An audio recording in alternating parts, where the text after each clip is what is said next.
Friday, April 16th, 2004, my son Simon woke up with this primal shriek. It was a very strange scream. It's every parent's worst nightmare, but it is a haunting reality for Everly Macario.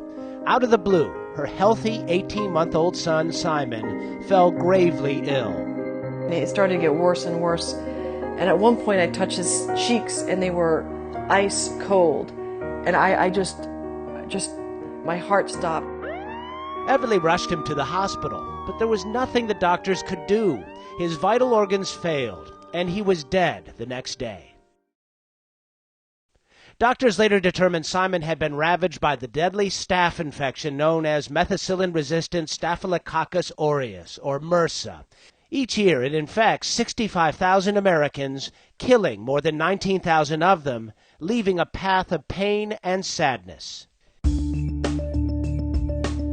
And now the frustrating search for a way to control the MRSA epidemic has moved off the planet to a sophisticated laboratory in space. I think we've identified, the real #1 opportunity to utilize the International Space Station. Entrepreneur Tom Pickens is chairman of the Austin-based company called Astrogenetics. 3, 2, 1, 0. The company, once known as SpaceHab, has 25 years of experience flying scientific experiments in space on the shuttle and space station. Astrogenetics is sending MRSA and other bacteria to the station because it may be the best place on or off Earth to see the genetic guideposts that can lead researchers to vaccines. We can do experiments that remove the effects of gravity and treat it as a controllable variable. And you never know what kind of amazing scientific discovery or what important exploration element would come from that work. Taking gravity out of the equation does some remarkable and thus far unexplainable things to microbes like MRSA.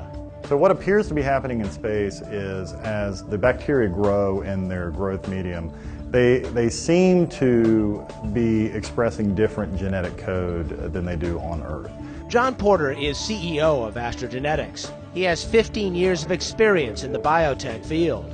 Wherever they are developed, the hunt for vaccines begins by carefully examining the genetic makeup of the bug, determining what genes make us sick, then removing them, leaving the rest of the genetic fingerprint intact. And as long as the bug doesn't infect you, then it's a good vaccine candidate. So what we look for in space is we actually look for the genes that seem to increase virulence, and those are the genes we try to delete. And we got Nicole Stott, and we're performing the NLP Vaccine 5 activation procedure. Astrogenetics has successfully completed 10 missions through 2010, sending the bacteria to the space station in canisters called group activation packs. Astronauts turn a crank on the top to start and stop the experiments. In microgravity, the genes act differently.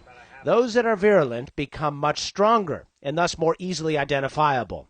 It offers researchers a shortcut in the tedious hunt that can take a decade in a lab on Earth. It's akin to randomly picking numbers in a phone book. And essentially when we send things to space, instead of looking at the entire United States, I might be looking at the city of Austin, Texas. So it allows me to hone in on a specific set of genes that appear to have a lot to do with virulence or enhanced virulence. Inside the experiment canister, the bacteria wash over microscopic roundworms that have been engineered to mimic human cells. The most virulent bacteria infect them just as they would us, flagging the most deadly microbes for follow-up tests. Before they started working on the MRSA vaccine, Astrogenetics flew the Salmonella bacteria to space 4 times. I think at the end of the day, we have made some discoveries that are leading us down the path to a vaccine candidate for Salmonella. We have at least one gene deletion now that creates an attenuated live vaccine for Salmonella. And we're excited because one of the components developed on the space station as a potential vaccine for food poisoning is now being applied as an investigational new drug. And once that's achieved by the Food and Drug Administration, then we'll move on into clinical trials. Former NASA astronaut Leroy Chiao was commander of the space station in 2004.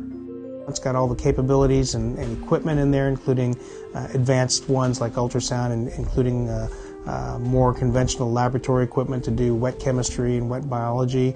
You know, all this is set up so that the imaginations of the professors and other researchers on the ground that come up with the experiments to be done in space, they really have a vastly larger array of things to work with than they had in the past. So I think if there's going to be a breakthrough, it will be in the next few years.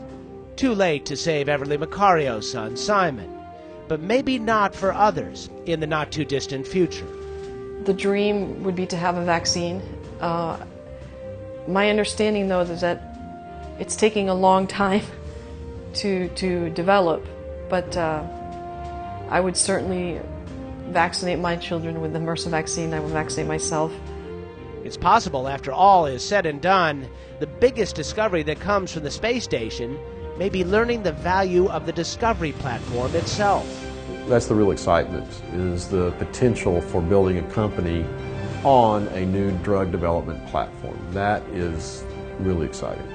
You never know how or where you may find a breakthrough, and this amazing laboratory in space may help us solve problems here on Earth in ways that were once hard to imagine.